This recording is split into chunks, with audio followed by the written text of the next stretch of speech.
Lecuona, probably the man with the most potential of the 6 riders making their Superbike debut this weekend. Has spent the last 2 seasons in MotoGP, has plenty of years of experience in the Grand Prix paddock. He does enough to go 6th fastest, pips Loris Baz to P6. Xavi Vierge then crosses the line directly behind him to go into P7. Baz is back into the pits, so that presumably is the session over for him. But elsewhere, the 2 Kawasaki's now looking good to make progress. Remember, Razgatlioglu and Bautista are out on the circuit, both of them beginning their final flying run, or what could well be their final flying run. A fantastic first sector from both Razgatlioglu and Bautista, each a quarter of a second up on the previous best time set by Razgatlioglu. 1 minute 48.666 is the time to beat. We ride on board with Jonathan Rea, 2021's comfortable Superpole Award winner. What can he do in the opening round of 2022? He crosses the line, he goes provisional pole, almost 0.2 of a second faster than top rack Razgatlioglu. A 1 minute 48.476. He's within touching distance of his own lap record set for the Superpole here last season. Razgatlioglu is up still at the halfway stage. Lowe's not able to improve on his time. He eventually dropped some ground in the final sector, so still half a second down on Jonathan Rea.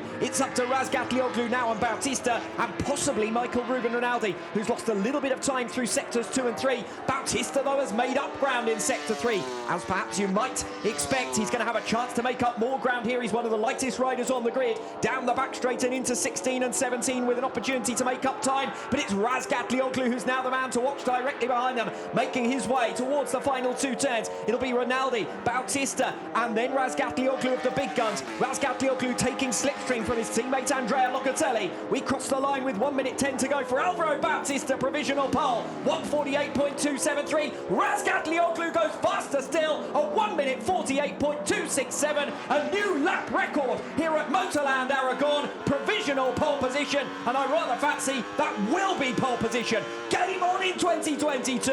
Razgatlioglu, Bautista and Rea on the front row, separated by less than a quarter of a second with lap record pace here in Aragon. Yeah, good as that right from the outset. Trading blows. Bautista a 1/10 of a second off in sector 1 now on his final lap. He's going to have a work cut out to be able to try and close up on Top Rack. Top Rack down by 0.2 of a second as well, so Top Rack's not going to improve his time now.